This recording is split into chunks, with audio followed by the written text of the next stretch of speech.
할렐루야. 하나님의 은혜와 평강이 이 아침에도 여러분들과 함께하길 바랍니다. 오늘 우리에게 주시는 하나님 말씀은 마가복음 10장 17절에서 22절까지의 말씀입니다. 예수께서 길에 나가실새 한 사람이 달려와서 꿇어앉아 묻자오되 선한 선생님이여 내가 무엇을 하여야 영생을 얻으리이까? 예수께서 이르시되 내가 어찌하여 나를 선하다 일컫느냐? 하나님 한 분 외에는 선한 이가 없느니라. 내가 계명을 하나니 살인하지 말라, 간음하지 말라, 도둑질하지 말라, 거짓 증언하지 말라, 속여 빼앗지 말라, 내 부모를 공경하라 하였느니라. 그가 여짜오되 선생님이여 이것은 내가 어려서부터 다 지켰나이다. 예수께서 그를 보시고 사랑하사 이르시되 내게 아직도 한 가지 부족한 것이 있으니 가서 내게 있는 것을 다 팔아 가난한 자들에게 주라. 그리하면 하늘에서 보화가 내게 있으리라. 그리고 와서 나를 따르라 하시니 그 사람은 재물이 많은 고로 이 말씀으로 인하여 슬픈 기색을 띠고 근심하며 가니라. 아멘. 오늘 본문에 보면 부자 청년이 등장합니다. 이 청년은 모든 것을 다 가진 사람처럼 보였지만 그러나 가장 중요한 한 가지를 붙잡지 못했기 때문에 그것을 찾아 예수님께 나옵니다. 17절 말씀을 보면요. 예수께서 길에 나가실새 한 사람이 달려와서 꿇어앉아 묻자오되 선한 선생님이여 내가 무엇을 하여야 영생을 얻으리이까? 같은 내용을 기록하고 있는 마태복음에서는 그가 청년이라고 밝히고 있고 누가복음에는 그 청년을 관원이라고 말합니다. 이 두 가지를 종합해 봤을 때 이 사람은 굉장히 젊은 나이임에도 불구하고 고위 공직의 자리에 오를 만큼 유능한 사람이었음을 알 수 있습니다. 그리고 마태, 마가, 누가복음이 공통적으로 밝히고 있는 것은 이 청년 관원이 재물이 굉장히 많은 부자라는 사실입니다. 게다가 그는 어려서부터 모세의 율법을 완벽하게 지켰다라고 스스로 말할 정도로 도덕적으로도 깨끗한 삶을 살았습니다. 그런데 그렇게 부족할 것 없어 보이는 그가 예수님 앞에 달려나와 무릎을 꿇습니다. 도대체 그는 어떤 긴박함에서 예수님 앞에 나오게 되었을까요? 이 청년은 흠없는 도덕성과 물질적인 풍요, 그리고 명예를 갖고 살았던 사람이었지만 그의 내면에는 영생에 대한 목마름과 인생의 갈증이 있었습니다. 대체 내 마음 안에 생긴 이 구멍은 무엇일까? 내가 무엇을 놓치고 살아가고 있는 것일까? 이 부족에 대한 인식과 갈급함이 그를 주님 앞으로 나오게 한 것입니다. 우리는 이 청년을 보며 물질적으로 풍요하고 사람들에게 인정받는 인생을 살아간다고 해서 인생의 목마름이 없는 것이 아니라는 것을 알 수 있습니다. 이 땅을 살아가는 모든 인생은 부자나 빈자나 높은 권력을 가졌거나 그러지 못하거나 상관없이 누구에게나 똑같이 인생의 목마름이 있습니다. 그런데 여러분, 이렇게 인생의 목마름으로 고민하는 이 청년에게서 발견되는 귀한 점은 그가 그 문제를 가지고 예수님께 나왔다라는 거예요. 그는 영혼에 대한 관심을 가지고 그 문제를 해결해 줄 확실한 대상인 예수님께 나와 그 앞에 엎드렸습니다. 우리는 이 땅을 살아갈 때 마음의 허전함이 찾아올 때가 있습니다. 자녀들이 속을 썩이는 것도 아니고 물질적으로도 갑자기 힘들어진 것도 아닌 것 같은데 어느 날 문득 마음이 허전하고 의욕이 없어지고 삶의 의미를 찾지 못하는 무기력이 찾아올 때가 있습니다.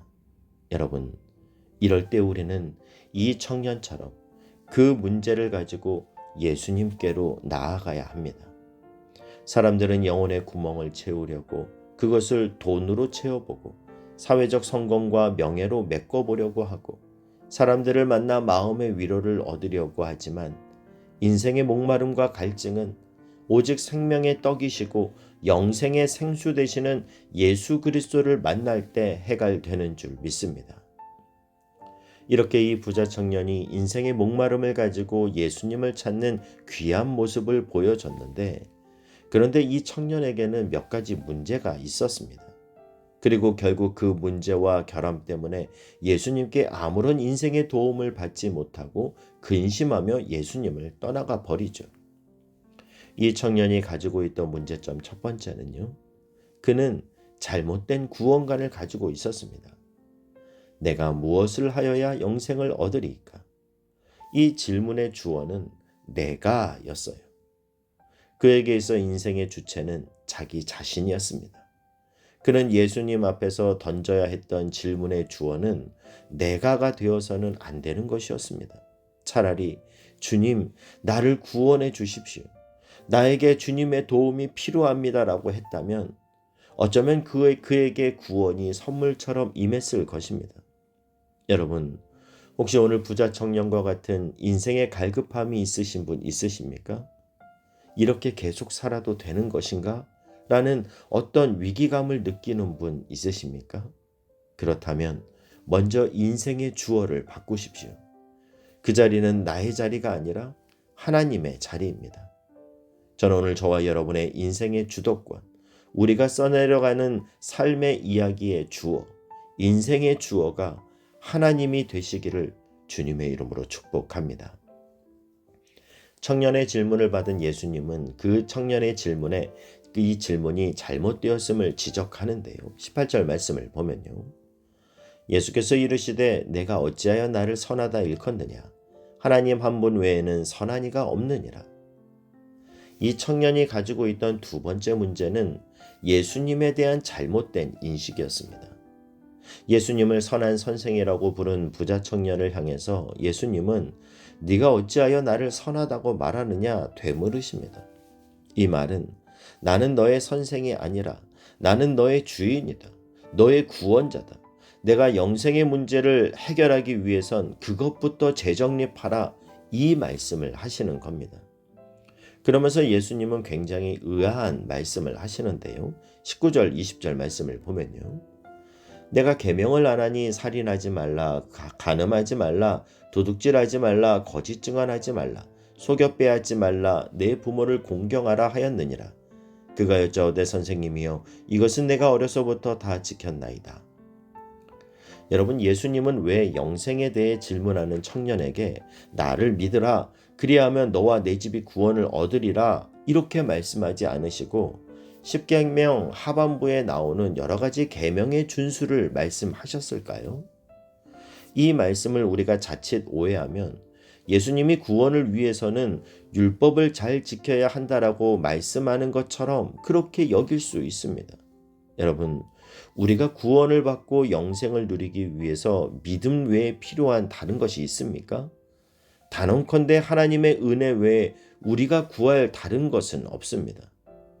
예수님의 이 말씀은 그런 의미가 아니라 율법과 행위로 구원받을 수 있다라는 생각을 가지고 있는 이 젊은 관원으로 하여금 자신 스스로를 돌아보게 하기 위함이었어요. 무슨 말이냐면요. 여러분, 하나님이 율법을 주신 이유는 무엇입니까? 그것으로 영생을 얻게 하기 위함이 아니라 인간의 죄성을 깨닫게 하시려는 것이죠. 그래서 인간의 행함으로는 구원이 불가능하구나. 나는 철저히 죄인이구나. 그렇기 때문에 나에겐 오직 예수 그리스도가 필요하구나. 이 사실을 깨닫게 해주시기 위함입니다. 그런데 이 젊은 관원은 기다렸다는 듯이 이것은 내가 어려서부터 다 지켰습니다라고 자신 있게 고백하고 있어요. 지금 그의 이 말은 자신이 얼마나 피상적으로 율법을 지키는 신앙생활을 했는지를 자신의 대답을 통해서 여실하게 보여주고 있는 겁니다. 여러분, 어느 누가 내가 모든 율법을 다 지켰습니다 말할 수 있겠냐라는 거죠. 이때 예수님은 강력한 처방을 그에게 주십니다. 21절 말씀을 보면요. 예수께서 그를 보시고 사랑하사 이르시되 내게 아직도 한 가지 부족한 것이 있으니 가서 내게 있는 것을 다 팔아 가난한 자들에게 주라. 그리하면 하늘에서 보화가 내게 있으리라. 그리고 와서 나를 따르라 하시니, 여기서 내가 아직도 한 가지 부족한 것이 있으니 이 말의 의미는 다른 것은 다 잘했는데 한 가지가 빠졌다 이런 의미가 아닙니다. 내가 가장 결정적인 한 가지를 알지 못하고 있다라는 말이에요. 여러분, 예수님은 왜 영생에 대한 관심을 갖고 있는 이 청년에게 내가 가진 것을 다 팔아 가난한 자들에게 주라라는 이런 부담스러운 요구를 하실까요? 그건 예수님이 그 부자 청년이 가지고 있는 근본적인 문제를 정확히 알고 계셨기 때문입니다. 부자 청년에게 있어서 가장 큰 문제는 바로 물질에 대한 사랑이었어요. 이 청년은 외형적으로는 율법을 지켜 행하고 있었지만 율법의 본질인 하나님에 대한 사랑과 이웃에 대한 사랑이 없었습니다. 그 자리에 물질에 대한 사랑이 있었던 겁니다. 그러므로 내게 있는 모든 소유를 가난한 사람에게 다 나누어 주고 그리고 와서 나를 따르라는 말씀은 선행을 행하라는 말도 아니고 무소유의 삶을 살라는 말도 아니고 청빈하게 살라는 말씀도 아닙니다. 소유에 대한 집착이 하나님을 사랑하지 못하게 만드는 방해물이 되기 때문에 주님을 따르는데 방해되는 그것을 버리고 예수님을 따라야 한다라는 말씀인 거예요. 여러분, 우리는 영생을 어떻게 얻을 수 있습니까? 예수를 믿을 때에만 영생을 얻을 수 있습니다. 그런데 예수를 믿는다는 것은 입술의 말이 아니라 예수를 따르는 것을 말합니다. 그리고 우리가 예수를 따르기 위해서는 지금까지 내가 갔던 길에서 돌이키고 내가 움켜잡고 있던 것을 버려야만 따를 수 있습니다. 이 청년은 물질이라는 부분이 약했기 때문에 예수님이 물질을 언급하신 거예요. 사람마다 집착하고 있는 것은 다 다릅니다. 어떤 사람은 이성의 문제, 어떤 사람은 명예의 문제가 약점인 사람이 있어요. 어떤 사람은 다른 사람이 인정해주고 칭찬해줘야만 만족을 누리고 그것에 집착하는 사람도 있습니다. 여러분, 오늘 저와 여러분 각자가 이 말씀 앞에 서실 수 있기를 바랍니다. 오늘 여러분으로 하여금 예수님을 따르지 못하도록 만드는 것은 무엇입니까? 그것을 내려놔야 합니다. 그래야 우리는 주님을 진정으로 따를 수 있습니다. 이 청년은 보이지 않는 세계에 대한 관심, 영생에 대한 관심을 가졌던 게 사실이에요. 그럼에도 불구하고 그에게 있어 더 중요한 우선순위는 물질이었습니다. 그는 이걸 포기하면서까지 영생을 얻을 마음은 없었던 거예요. 우상이 꼭 다른 종교나 신상에 절하는 것만이 아니라 우선순위에서 하나님보다 더 소중히 여기고 그것을 모시고 살면 그것이 바로 우상입니다. 부자 청년은 잘못된 우선순위로 인해 주님의 말씀 앞에 순종하지 못했습니다.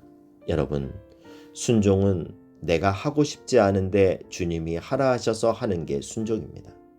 또 나는 하고 싶은데 주님이 하지 말라 그럴 때 참는 게 순종입니다. 여러분은 예수 믿고 하고 싶은데 안 하시는 것이 있으십니까? 안 하고 싶은데 주님의 말씀이기 때문에 순종하는 것이 몇 가지나 되십니까? 나는 내키지 않는데 저 사람은 정말 안 사랑하고 싶고 저 사람은 정말 용서 안 하고 싶은데 주님이 70번에 7번까지라도 용서하라 하시니까 이를 악물고 용서하려고 애라도 쓰는 사람, 그가 바로 그리스도의 제자입니다. 그러나 너무도 안타깝게도 이 부자 청년은 다른 것을 선택하죠. 22절 말씀 보면요. 그 사람은 재물이 많은 거로 이 말씀으로 인하여 슬픈 기색을 띠고 근심하며 가니라. 그는 결국 인생의 유일한 구원자 앞에 무릎을 꿇고서도 천국 문 앞에 서고도 그냥 근심하며 돌아갑니다.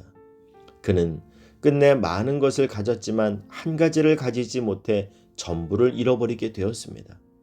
우리는 인생의 위기와 고민 앞에서 주님을 찾아야 되고 주님께 나아가야 합니다. 내 삶의 주인이 하나님이심을 인정하는 순종과 그리고 삶의 우선순위를 점검해야 합니다. 오늘 부자 청년은 그것에 실패하여 영생에 대한 관심과 갈망은 있었지만 근심하며 주님을 떠나갔습니다. 바라기는 가장 중요한 한 가지를 붙드는 인생, 그 한 가지를 붙들므로 전부를 얻는 인생, 예수님을 얻음으로 인생 전부를 얻는 복된 인생 되시길 주님의 이름으로 축복합니다. 기도하겠습니다. 사랑하는 하나님, 인생의 두려움과 채워지지 않는 삶의 허기를 가지고 인생에 풀어지지 않는 문제를 가지고 주님 앞에 나아가오니 주님의 사랑으로 나를 붙들어 주시고 주님을 얻음으로 우리 인생의 가장 존귀한 은혜를 누리게 하여 주시옵소서. 오늘 나의 인생 속에서 주님보다 더 의지하던 것을 내려놓고 나의 삶을 완전한 사랑과 완전한 구원의 능력으로 자유케 하실 주님을 의지하오니 주님의 사랑으로 붙들어 주시고 어느 순간에도 끝까지 주님 붙들며 내 구주 예수를 더욱 사랑하게 하여 주시옵소서. 예수님의 이름으로 기도하옵나이다. 아멘.